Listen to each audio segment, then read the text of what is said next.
Nobody cares. Yeah. No one knows. No one checks.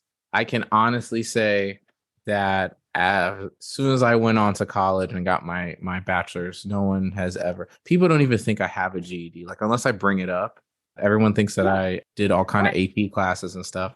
I didn't finish the 10th grade, y'all. That's the truth.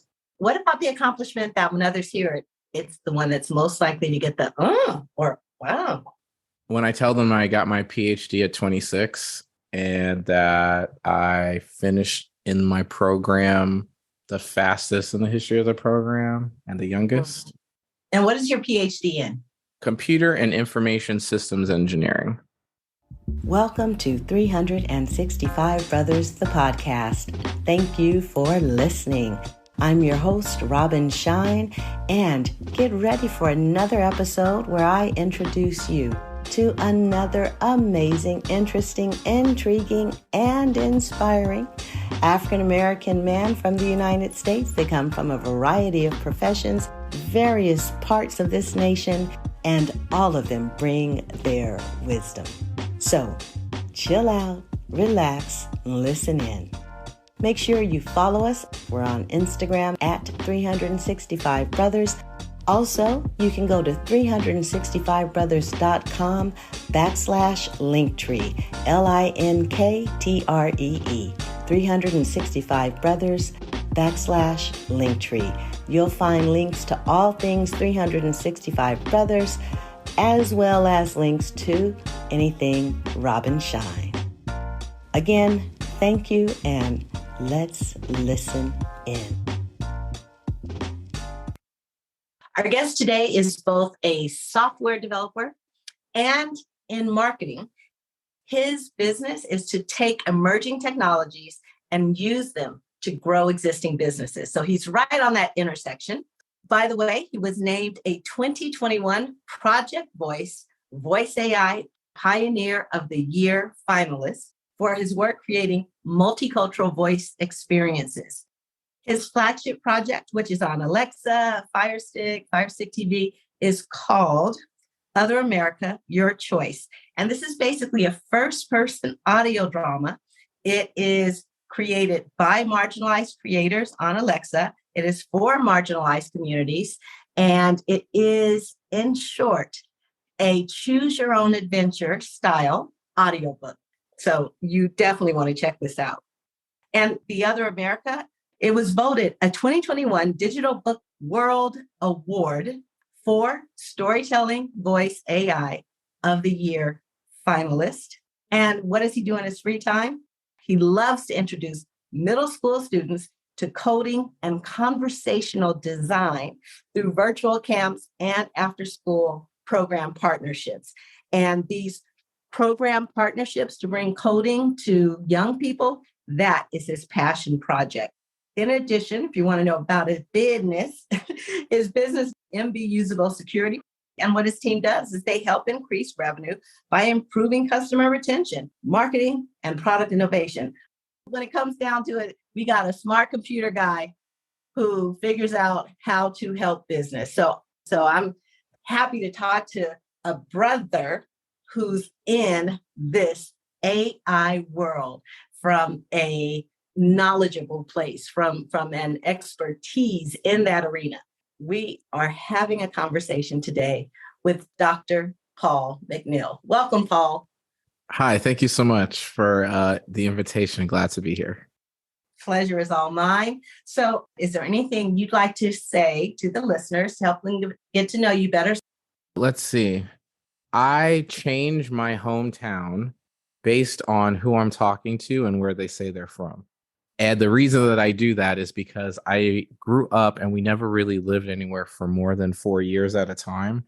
And so my hometown just really is a amalgamation of different experiences and subcultures. And so depending on when we're talking where you say you're from, if I have any kind of city or I've lived near you, then I'll be like, oh, I'm from this place. Okay. So that's a fun little factoid.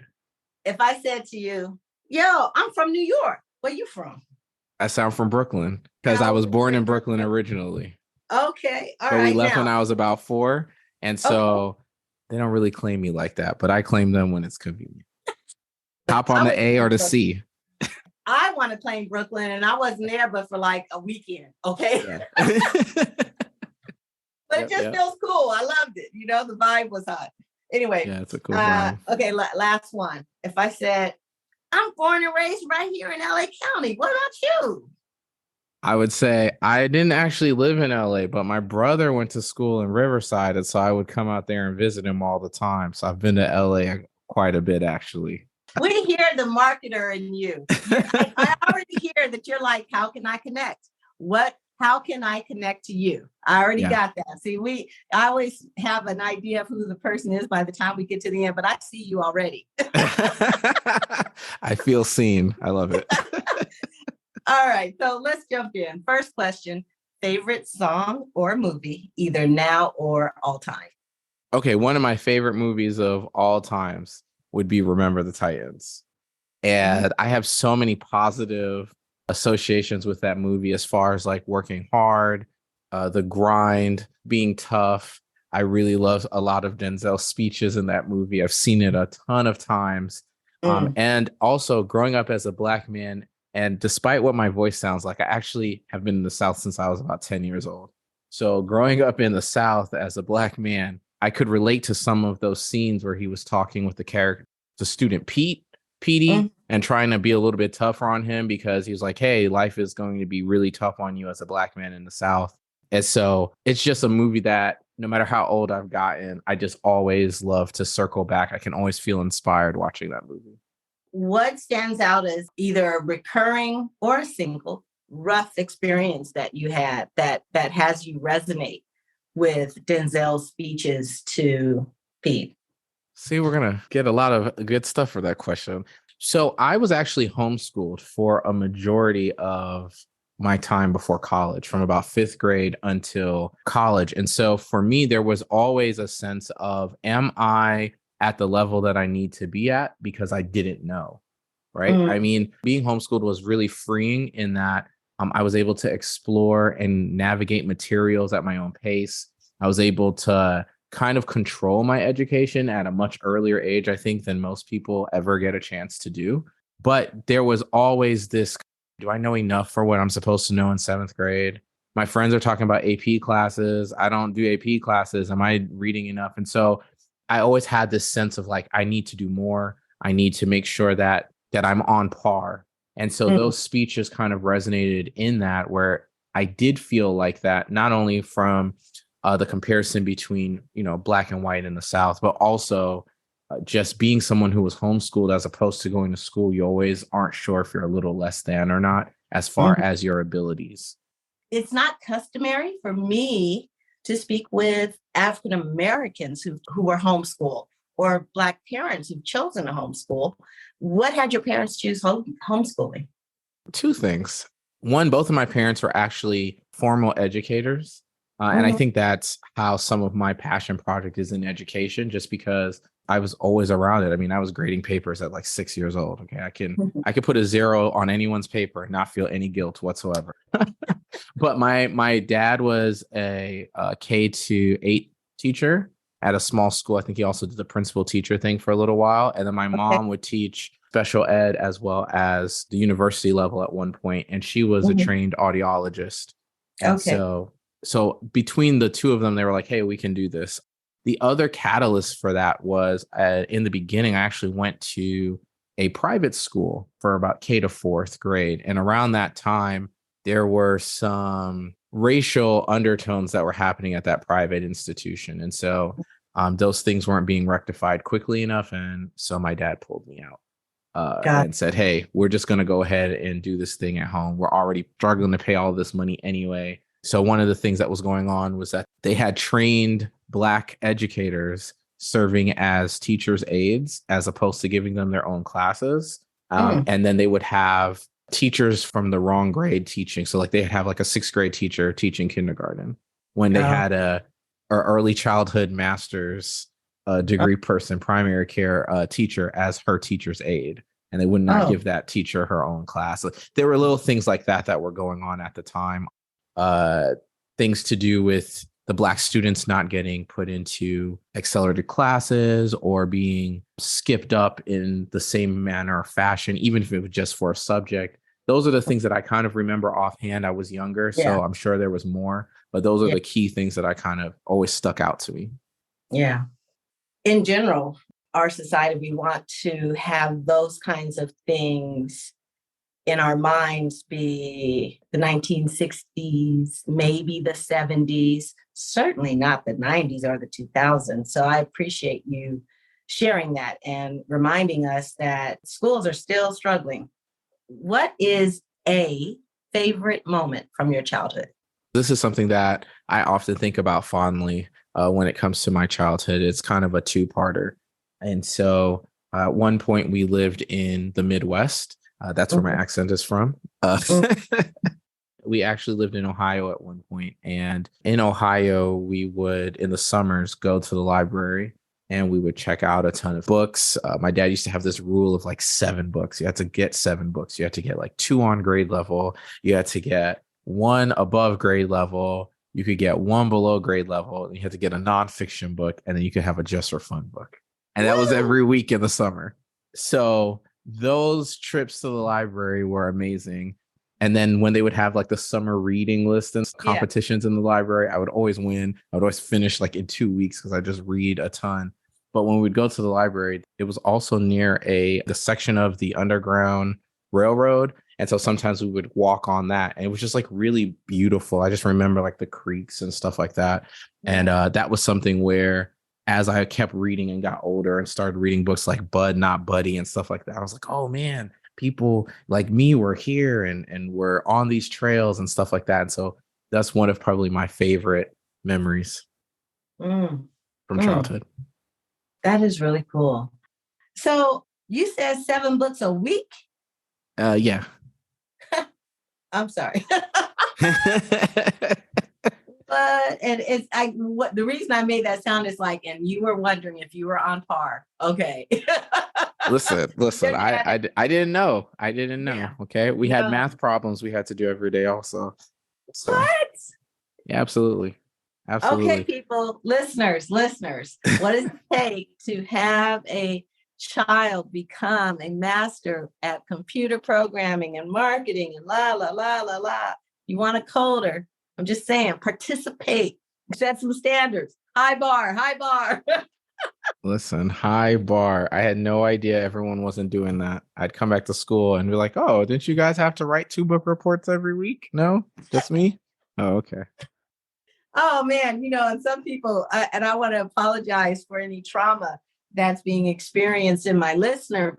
If you too were raised by 2 educators, you might be experiencing some trauma right now as you hear this. Please let me know if you feel my pain or if I'm alone. Look, what's funny is I feel your pain, but not really as a child that had to do that. But I had a cousin who lived with me in his high school years, right? Oh my gosh. What was my first punishment every time for anything? It was like, all right, so then here's what I'm going to need you to do. Here's this book. This is how many pages you're going to do a week. Poor dang thing. Poor thing. Yeah. You know what Shiny told me? He tells me, because I asked him to read Atlas Shrugged, which is like a 1,000-page book. I don't even know what I was thinking because, come on. Anyway. And finally, when he was about 22, 23, we were talking one day and he says, oh, yeah, no, I would just go and get the summaries online and talk to you about it. And I could read all that. And I was like, oh, I got played. Oh, man. See, I wish. Follow up, but he was like, he knew. And I'm like, dang it. Anyway, well, he still read the summary. So that's like read the book. He still read the summaries. Exactly. Read the summaries, but I got played, y'all. So anyway, we're now going to pivot right to accomplishments. And I asked this question about 2 very specific accomplishments. First, the one that means the most to you personally, Paul. And then secondly, the accomplishment that when others hear it, it's the one that most often gets the or wow. So let's start with that first. Which accomplishment of your many is the one that means the most to you personally? It's the fact that I scored very highly on my GED, and a lot of people don't know that I have one. At the community college where I ended up taking my GED before I went to college, and they offered me a scholarship to stay there. I mean, I was going to a four-year school, but that was probably one of my proudest moments because it was probably the first time where I felt like I had a tangible piece of evidence that I measured up academically with everyone, and I wasn't behind. The prior 2 years I had dropped out of homeschool in complete rebellion for not going to school. That's a whole nother conversation. So I finished the first half of 10th grade. And then in protest, I pretended to do work and played my parents for the next 2 years and did nothing, learned nothing. And then I woke up and I was like, I want to go to college. And I went to the GED. I scored really highly and ended up getting a scholarship to that community college because of my score. So that's something that I am most proud of personally. I hear the validation, all that uncertainty during your high school years, right? And Absolutely. then it's like, oh, I can settle this. I can settle this. Ego, you can shut up now. Yeah. And I'll say this as well. When I went to take the GED at the time, I was like, only people who take GEDs are dumb. They couldn't finish high school. And so I was so ashamed at the time. And so I remember taking the test and then getting the award. And I felt this pride, but I also was like, I will never let anyone know ever in my life that I got a GED because I don't want people to think I'm dumb because I know I'm not dumb. Mm-hmm. And so I would say if you're feeling like, you're dumb or you whatever, it's not the case. It's a wonderful stepping stone to larger and bigger opportunities. Take it. Go for it. I so love that you shared that. As a continuation high school teacher, I have students who will feel like, even though they're doing well in our environment and our environment is really supportive and part of the reason that they've made up credits, they will feel as if they need to graduate from a comprehensive high school for how it looks, or they don't want to go to adult school. They don't want, like you said, the GED. And I always tell them, not one person in my adult life has asked me where I went to high school, except if it was to find out if we shared an alma mater. Other than that, nobody cares. Yeah. No one knows. No one checks. I can honestly say that as soon as I went on to college and got my bachelor's, no one has ever. People don't even think I have a GED. Unless I bring it up, no one thinks that. Everyone thinks that I don't know, did all kind of AP classes and stuff. I didn't finish the 10th grade, y'all. That's the truth. What about the accomplishment that when others hear it, it's the one that's most likely to get the or wow? Probably the PhD. When I tell them I got my PhD at 26 and that I finished in my program the fastest in the history of the program and the youngest, they'll, oh, okay. And what is your PhD in? Computer and Information Systems Engineering. Woo! So what that means is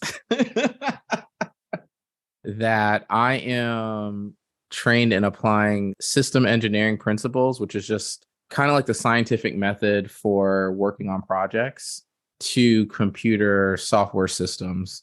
And so basically, I can be a project manager of project managers with a bunch of different types of engineering components. So if you have a project manager and there are a lot of people who build cars, take Tesla. So I could be a manager over the person who manages the computer part and also the people who manage the actual building of the vehicle. All of that has to come together in order to make the car, right? I could be over both of those teams and make sure everything works smoothly. I remember this was the 80s. Taking an operations research class. And I was like, wait, what? Yeah. I mean, the philosophical part of it, totally got it. Totally awesome. But when they started putting in these formulas for wait, a formula for just Right. what we're doing? For what we're Right. doing. There's a formula for what we are doing. You know what? Sociology sounds cool, y'all. See, and That's a true story. listen, I get it. I get it. For me, though, it was really it was another validation point because before I got into the program, I did not know what system engineering was at all.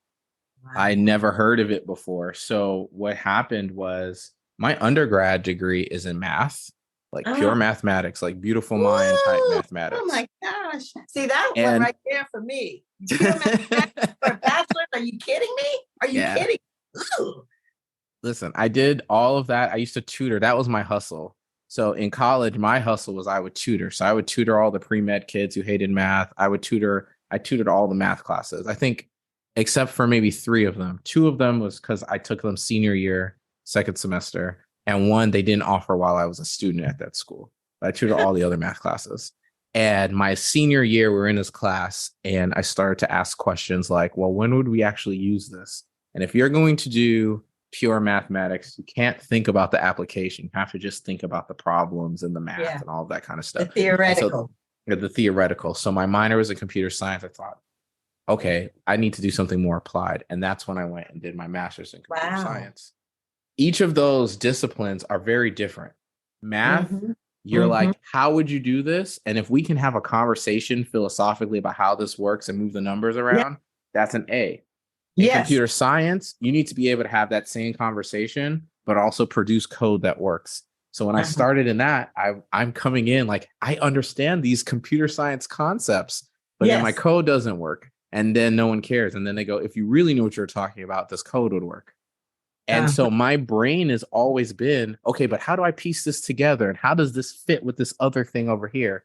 And in computer science, they'd be like, we only care about this one thing here. No one wants to talk about how these things integrate. And so when I got into my PhD program, it was the first time I heard about systems engineering, which is really approaching pulling together different types of technologies and systems to make us something cohesive.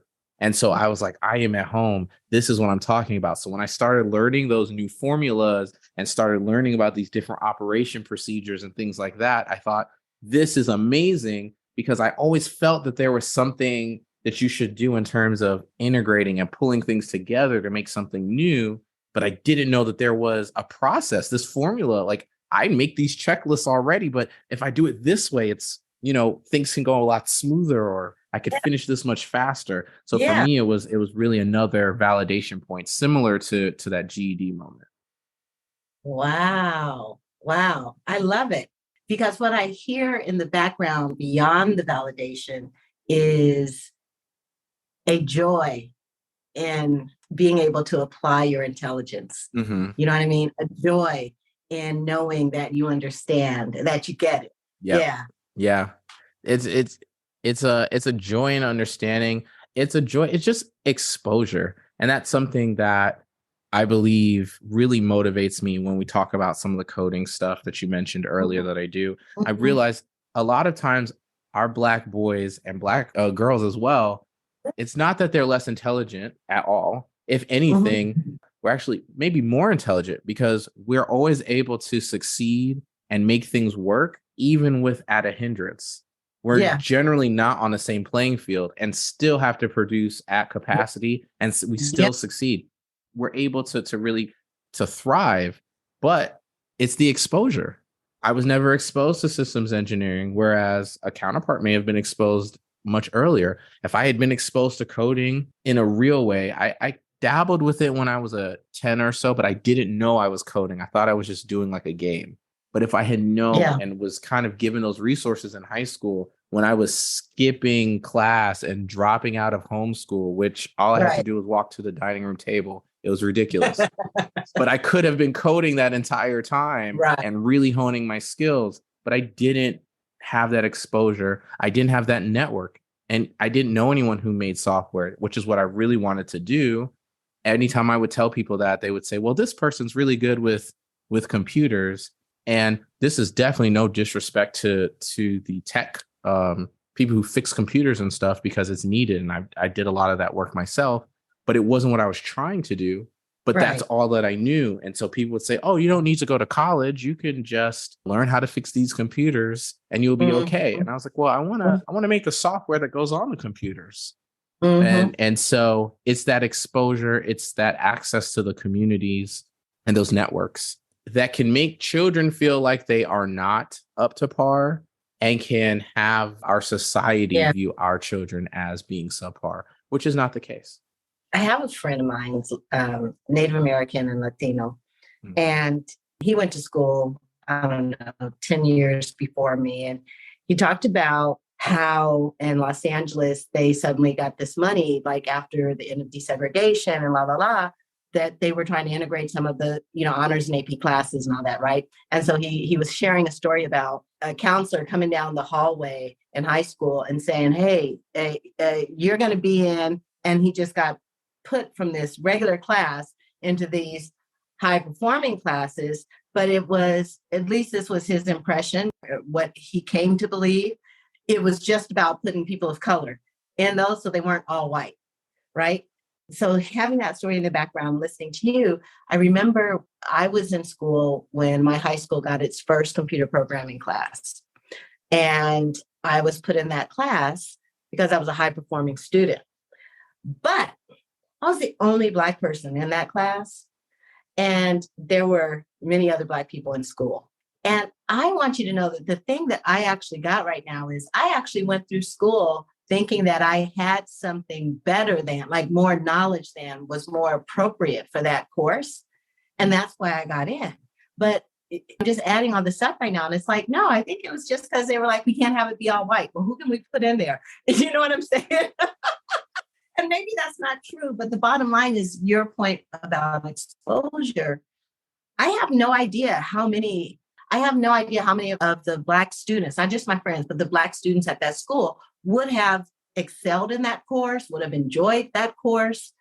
And that exposure could have been there in the 80s for some students, and it wasn't, because it wasn't seen as something that you could just put students into. You know what I mean? Like, very interesting. Absolutely.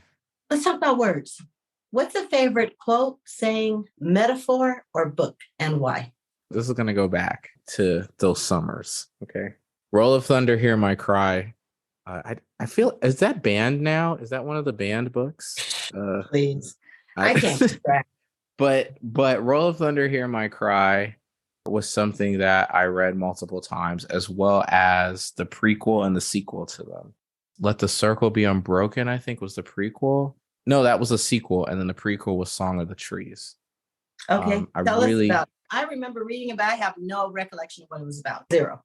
So it was about this family in the South, and they owned some land, and a lot of the people around them were sharecroppers, and they were basically facing a lot of the racism. I believe it was set in the 40s. And so just kind of following what that looked like in life. I didn't experience anything quite like in that book series, but it gave me kind of a sense of connection to my past at that time. And I think that's always been something that's stuck with me, is like understanding and being able to really imagine and picture what's going on during these different time periods in our past, so we can learn how we want to move forward and we can be aware of what's going on. My dad is actually from the South, and I recently learned this, I would say this year, that he was one of the first to be integrated in his city to the white school. And he was just sharing some of the stories about what that was like. And I, one, didn't know this. And then to hear him even recounting it now, it was just kind of like, wow, it happened very abruptly. He had been all geared up to go to the Black high school. I think he did like a semester there, and then they were like, you've got to go over here. And so hearing that, and now talking about that book as well, those types of stories and anecdotes really always help me to not always focus on racism. And I know that probably is what it sounds like with some of my responses, but I do feel like you have to be aware of the society that we live in order to cultivate change. You can't change things if you don't think something was wrong or is wrong. And so being aware of what that is, what that means, is very helpful to inspiring change, but also in being appreciative of the opportunities that come your way, right? Several of my cousins are medical doctors. And so we were at one of my cousin's white coat ceremonies a little while ago. And my uncle was sharing with me that when he was coming up, they didn't see Black people become doctors. He was saying that if you saw a Black person walking around in a white coat, it was because they had been drafted. They chose not to go to war. And so that meant that they were having testing done on them for their service, as opposed to going to war. You could opt in to have them test out various drugs and things on you. And so when you would see a Black person walking around in a white coat, you would know that they had been drafted and they were too scared to go to war. So they decided to get tested on instead. And so he said, it's so amazing to come and see so many Black people in this class. I would have never imagined this growing up. I think we forget that people living today, alive, breathing, our shared air, experienced what feels like history book stuff. And so for you to share that in his lifetime, he's gone from that expectation, view, experience to Absolutely. Being alive for this. It's like, wow, it really does. Like you said, I get your point. That was a great example to bring your point home, because it really does have me appreciate the progress. Yeah. Yes, absolutely. Right. And I hear what you're saying too. It's not about like being focused on race, but it is about being present to the accomplishment of that progress. So yeah, I love that. What's a conversation, moment, or event that either changed the trajectory of your life or had a significant impact on your life? Conversation with a person at a particular moment. All right, we'll try to hit all. We'll see if we can hit all three. Here we go. And it did change some things for me, and it had a significant impact. So my senior year of undergrad, I just hit this point where I was like, hey, I know I can't do pure math anymore. I'm asking the wrong questions. And none of my math teachers are happy about all these application questions. So I have to go towards, something more applied. And I was trying to figure out what I was going to do for graduate school. And my mom was like, you're getting a master's. I grew up with that from like a small child. She didn't care what I got it in, but I was getting one. And so I was like, okay, well, I'll go do this master's. And because of my grades, and I had done every summer I did an internship or summer research during undergrad, I started to get opportunities to apply to PhD programs. And for me, I was like, oh, they pay you to go to grad school. That's a thing I can do. But that's a PhD, and I'm not really trying to do all that. And at that point, I didn't know any young Black people that went and just did PhDs. To me, a PhD was something that you did in your 40s or 50s. And there was a professor in the chemistry department. By the way, I've never taken a chemistry class in my life. I told y'all I dropped out of high school and it wasn't required for my degree. I've never taken chemistry to this day. No kind of chemistry. But I used to really hang out with, because he was a young Black guy at the time. He was maybe 33. And, at 21, that's ancient. But he just always seemed so happy and vibrant and all these kinds of things. And I remember I went to him and I said, I don't know what to do. I have this opportunity to apply. They're waiving all my application fees and stuff. But it's a PhD and I don't know. And he told me, he said, if you're qualified and they think that you can do it, you should go. He said, look at me. I went straight through. I've finished and I'm happy and I'm living my life. He said, if I get tired of teaching, I could start some business. I can go consult. I can do whatever. You'll have a world of options. And if you don't like it, just leave with a master's for free. They can't stop you from getting out for free. And I thought, I never thought about that before. And he said, you can do it, then try. And that conversation, and also seeing that he was able to do something in science at that young age, I thought, okay, I guess I could do that. And that's what motivated me to pursue going towards a PhD and trying to see if I could finish in the 5 years and get done at 26, which I did. And so that kind of put me on a different trajectory, because prior to that, I was like, maybe I'll do an online master's and go hang out. I don't know. Maybe when I turn 45, 50, I'll try again. And so that changed the way that I thought about my career, the way I thought about accomplishments. I don't have to wait until I'm older to do things. I can figure it out now. I hear that conversation provided both freedom and choice. Do you think, and I asked this because just a couple episodes ago, I interviewed a brother who runs the Call Me Mister program at Clemson, which seeks to bring more Black men into education. And by the way, if there's anyone who wants to hear, definitely take a listen to the Call Me Mister interview I did just a couple weeks back. But I guess my question is, what difference did it make for you that you were seeing a Black man on campus in science, PhD'd? Go. It made a tremendous difference because most of the professors in my department were women, and Black women, I believe them. They encouraged me to apply as well. But I will be honest, there was something about seeing someone who looked like me as not just Black, but also a man that made me feel like I could do it. It's just hitting me now how many brothers I've interviewed for whom conversations with another Black man was the thing. You know, one of the things I would add, though, is I also hear, because you did mention age a couple times, and it cannot be overstated how much it matters to see examples, right? That remind you of yourself. And that's why, these conversations are so important, and why I love having all of these brothers' conversations available. If you're listening and you're like, this is really cool stuff, I'm hearing things from Black men that I don't often get to hear, please support this. You can go to my Patreon page. There's a link in the show notes, patreon.com/365brothers. Please support it that way. And whether you support it on Patreon or not, for sure, you want to subscribe wherever you're getting it so that you'll know when a new episode is coming.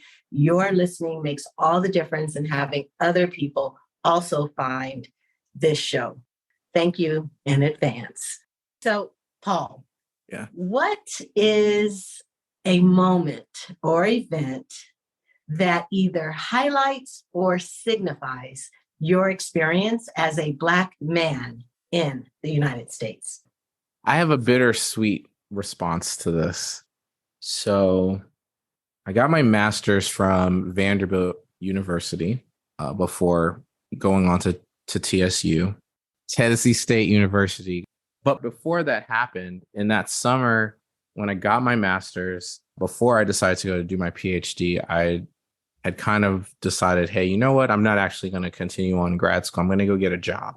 And I had a friend of mine who was of Asian descent. I think he was Chinese.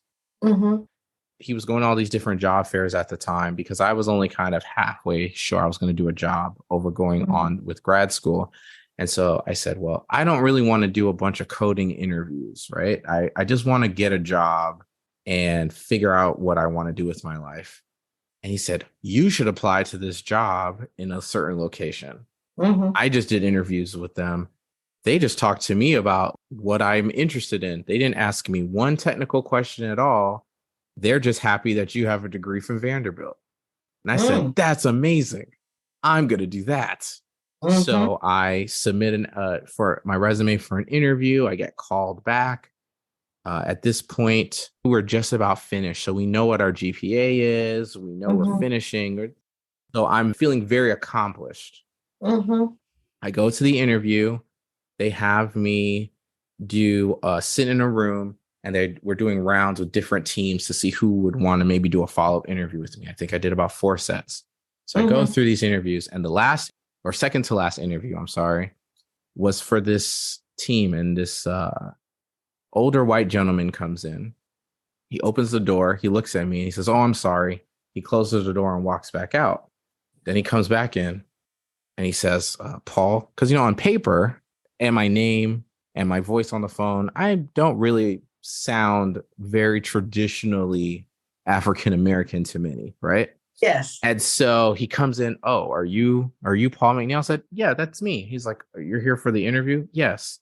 And I stand up, I stick my hand out to shake his hand and give him a firm handshake, eye contact, the whole 9 yards as a man. And I never forget, he took his hand, and after shaking it, he shook his hand off to the side as though to like get rid of the dirt, and then proceeded to ask me some of the most basic computer science coding questions ever. So to give an example, it would be as though I went to get a job writing book reports, and then he'll say things like, what's an article? How would you make a sentence? Okay. And so I feel like that moment encapsulates or highlights my experience, because it's a lot of accomplishment, but almost always, even in that prideful day, even in the joy of all of the other groups celebrating what I had accomplished and the level at which I had accomplished it, there was still that fly in the milk. There was still that moment where I was being treated as much less than, knowing that my friend had interviewed and done the same process and hadn't been asked one technical question, and definitely didn't experience the handshaking scenario as well. Yeah. So as you relay that story, my heart right here, like I know that sinking feeling, and I think most accomplished Black people, and I shouldn't even say accomplished, because it just, that word is so loaded. You know what I mean? It's just, you're qualified, whatever it is, you're qualified and you're feeling great. It's just at the most random moment that should be nothing but pure celebration. There can be, not always, that's for sure, not always, but there can be in our society someone who can attempt to invalidate or denigrate the accomplishment from a judgment based on melanin. That's it. That's it. And it cracks me up that the main difference between Black and white is melanin, right? That's it. And so melanin is a powerful chemical. It really is. And here's the thing, at that time, I was much more subscribed to the Black excellence school of thought. So I didn't have locks like I have now. I was clean shaven, clean cut, trimmed, buttoned up, extremely professional. I know sometimes when we hear these stories, like, oh, well, if you dress a certain way, untrue. In a suit, tie. Yeah. Okay. Yeah. I looked like one of the good ones. if I could use that for terminology. Look. I think that is being a Black person, man or woman in America, honestly. It's having those high highs with those swift lows. Well said. Interactions with law enforcement. That is certainly one of the experiences that many a Black person has had. Yeah. And for Black men, it is distinct. This is why the show is called 365 Brothers and not just 365 Black folks. What have been your experiences with law enforcement?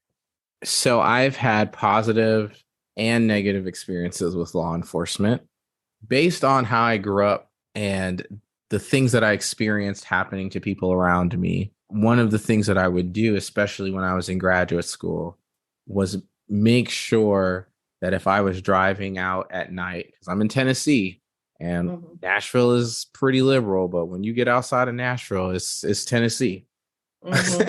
I would make sure that I always had my Vanderbilt student ID on top of my license.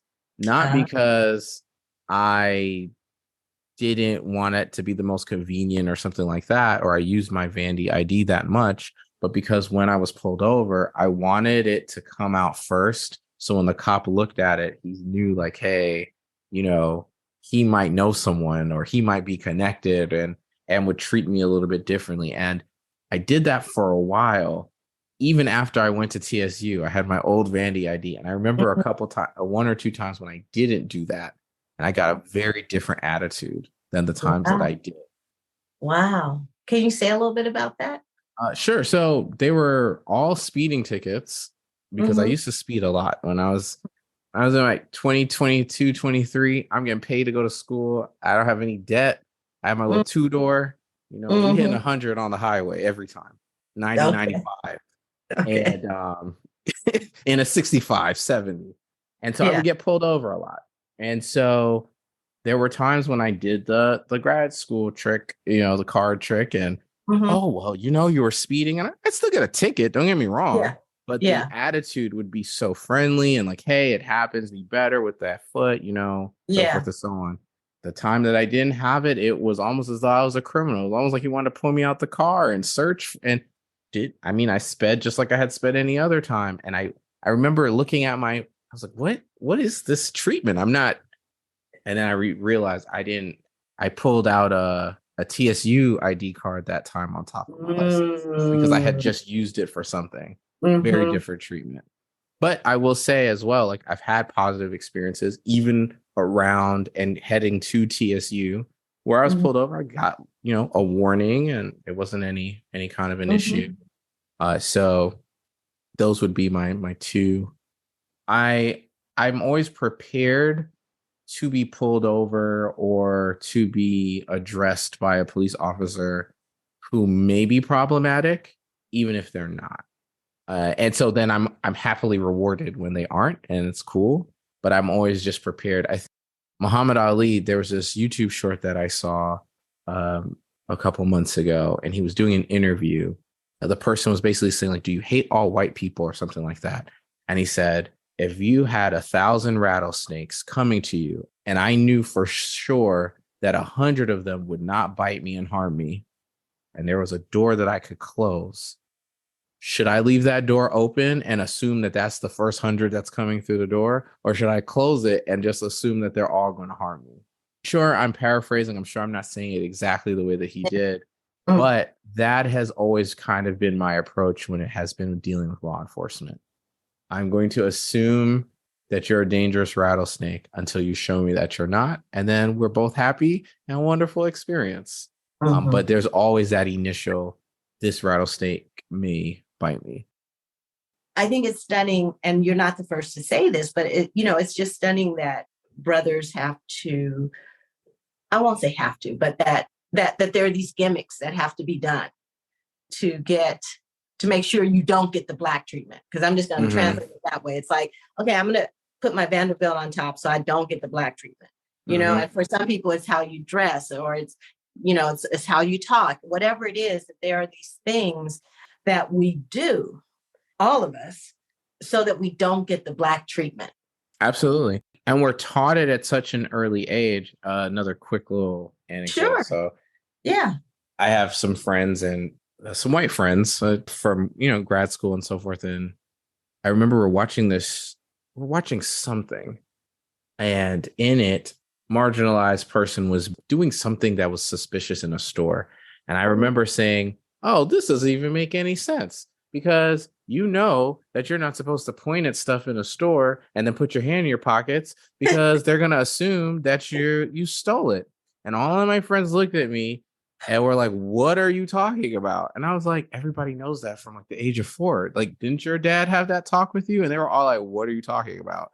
And I was like, don't point and say you want things and then put your hand in your pocket, because if it gets stolen, they're going to obviously assume it is you. And they really had never heard that before. Right. They had no clue. And that was probably one of my like, whoa, okay, maybe we did grow up in 2 different Americas, because I've known this my entire life. Right. And I've had that in the back of my mind. Dave Chappelle has that joke that every so often he would just stand in his window with the newspaper date and just stand in his window naked, because he knew people would know he was home. So he would just build in an alibi randomly. I think it's in his series, For What It's Worth, in his stand-up special. It's like that. It's extreme, but that kind of is how it feels sometimes. It's just like, I have to make sure that even when I'm not thinking about things, I have an alibi, or I have some some little catch that I can rely on to make sure that I am safe. But yeah, you should definitely watch it. It's very funny.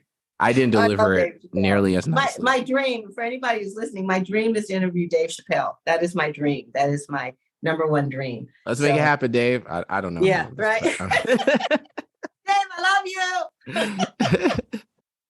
That's hilarious. That joke is hilarious. But I know exactly what you mean. And these things translate into so many other things besides just shopping, y'all.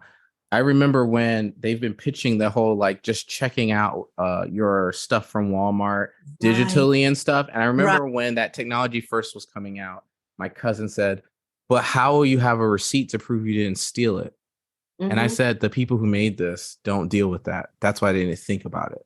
Because as a Black man, me to just be like, hopefully my phone did the right ding and I just walked out of here without stopping to check with someone. That I would never think of that without a receipt. And we see that all the time in technology. And it's one of the reasons why I became so passionate about being involved in understanding and utilizing emerging technology, because we're so often, we don't have a seat at the table, either because we're not in those rooms when this stuff's being made.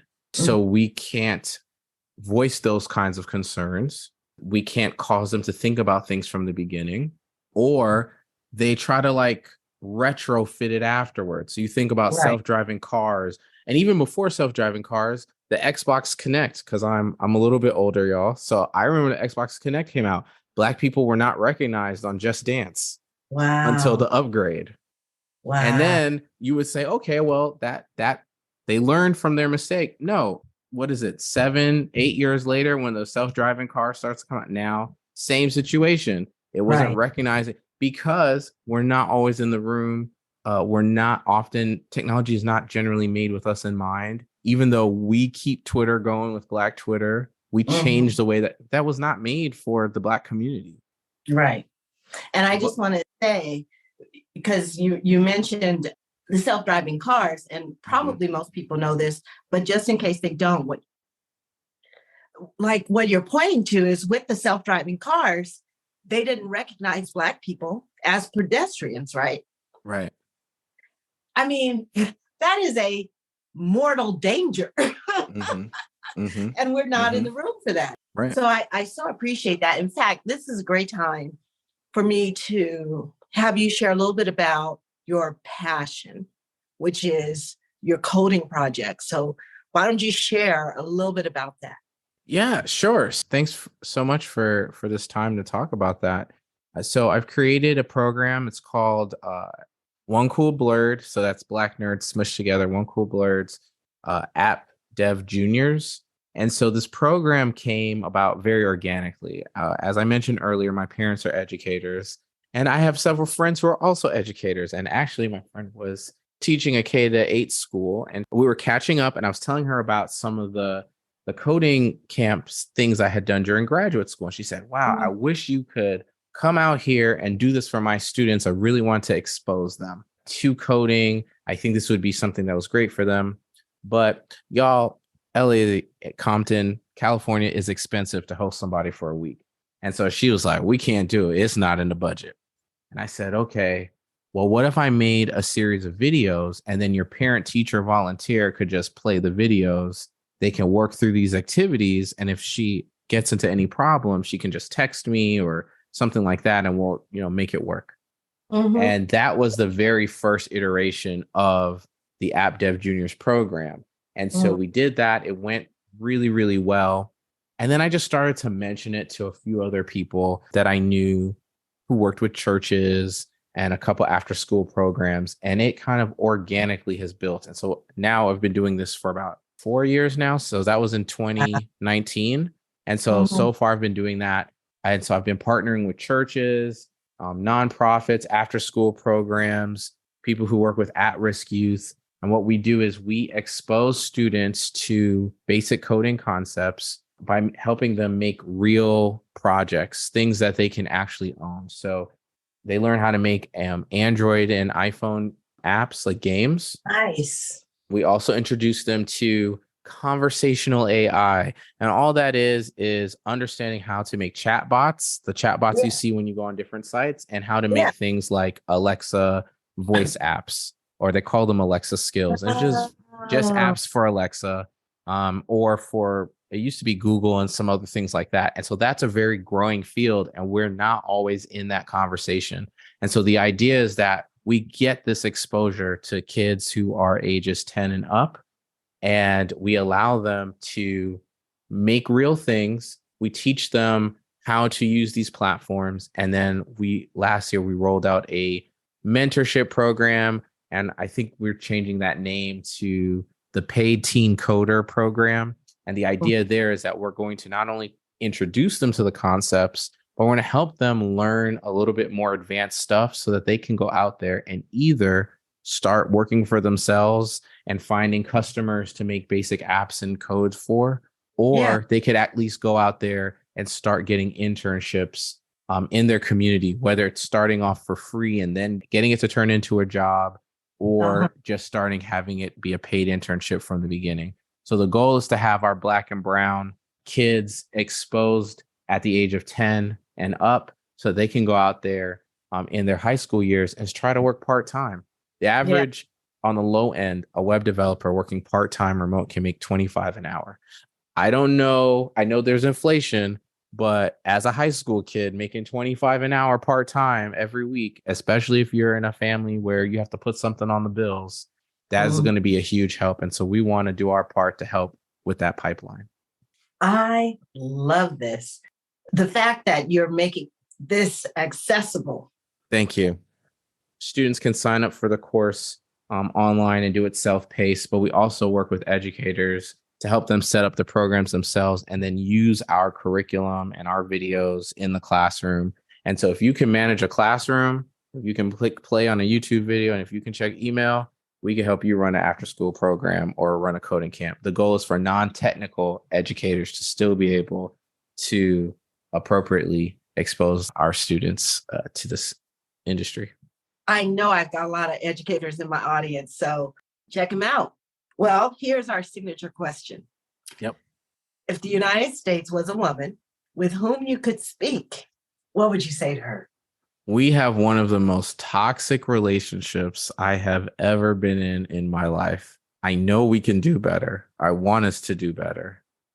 Help me help us. Hey. That was like spot on. So I'm glad. Right? So next to the last question here. What's something, Paul, that you think more people should know, but don't, either from your experiences or your professional life? I think one of the things that I've been noticing is that a lot more people are faking it than you think. And sometimes it's just the fact that they were in the position to try to do something that is the difference between your great idea and your great execution and their success. It's not always that you weren't the best. Sometimes it's just your positioning. And so pay attention to who you surround yourself with, pay attention to who you collaborate with, even who you do free things for. That's something that I definitely had to learn. You know, sometimes I'm going to do the free stuff and that's going to help me grow. But everybody is not a collaborator, a true collaborator. Can you say a little bit about that? Because that is so true. Absolutely. As a small business owner, I have often thought about doing things and often done free work for people that I thought would help me, one, increase my skill set, but also would hopefully help me to build a network. So, you know, strengthen like my word of mouth or something in the community. And everyone will say up front that they are really trying to collaborate with you, but everyone does not actually want to collaborate with you. Some people are trying to hide behind collaboration to just get free work. And once they are finished utilizing and using you, they will move on to the next person, or they will take their monies to someone else. And so it's very important to pay attention to those things. And it's very important to notice if you have a pattern of picking people like that, because that is something that I don't think everyone notices or always pays attention to. And that's something that I've noticed that I was doing, and I've seen it in a lot of other people. And also the thing that I also hear is knowing the value. Yes. Knowing your value. You're worth it. Yep. Here's one add-on tip to that I've please. Whenever you're thinking, oh, I'm just going to do something that someone wants you to help them with their paid event, and you want to set up things like that nature, go on Google, type in whatever they're saying, and then type the word prices, so that you can just get a sense of how much people are charging for that activity. You'll be surprised, wondering, hey, is this something I kind of want to charge for, but I'm not sure? Type in whatever it is, space, price, Google, and you'll get a good range and see what that is, and that will help with that value. I love that suggestion. It is so valuable. Yeah. Now that you and I have had this conversation, what did you get for yourself, Paul, out of having this conversation? I believe these questions are really thought-provoking. I enjoyed the conversation, and that means a lot to me. I like to have thought-provoking conversations, and I do really feel like I have made a friend. Yes. And that's what I feel like I got from this ultimately, or at the utmost. And I felt very heard. I felt very seen and understood. And it's a wonderful, warm, fuzzy feeling. Yeah. I feel the same way. I feel like in society, we're beginning to undervalue conversation. Not talking to, not coaching. Back and forth, person to person, human to human. And context, conversation and context. I think we don't value those two things enough. I'm always left with an impression of each brother at the end. I struggle with the word that describes you, because the word that keeps coming up is exposure. You know what I mean? Yeah. Which doesn't describe you, but it does describe your commitment. That you have a commitment to having people discover.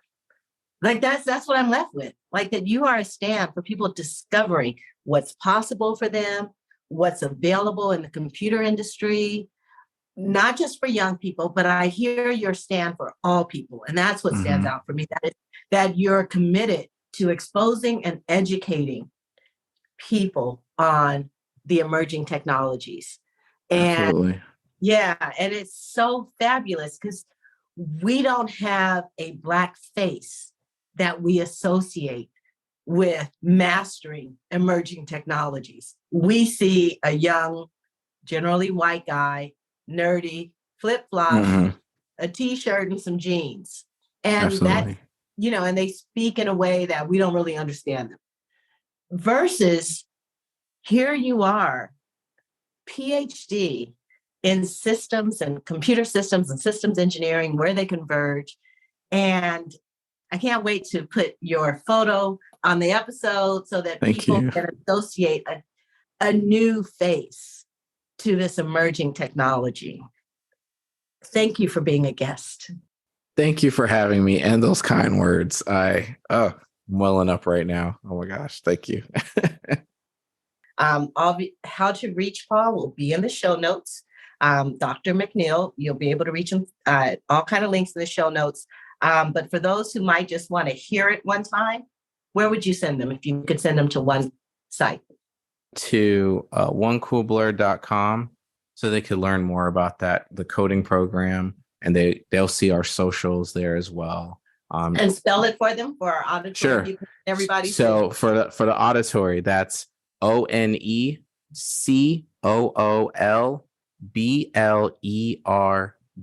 Blurred, that's Black nerd smushed together. Love it. Thank you for listening to 365 Brothers. Certainly hope you enjoyed the episode. I encourage you to subscribe. Please leave a review. I want to know what you think. Also, If you know someone who would be a fantastic guest for 365 Brothers, please direct them to our website, 365brothers.com. You'll also find all the episodes there, 365brothers.com. And your support is welcome. And remember, to listen is to love.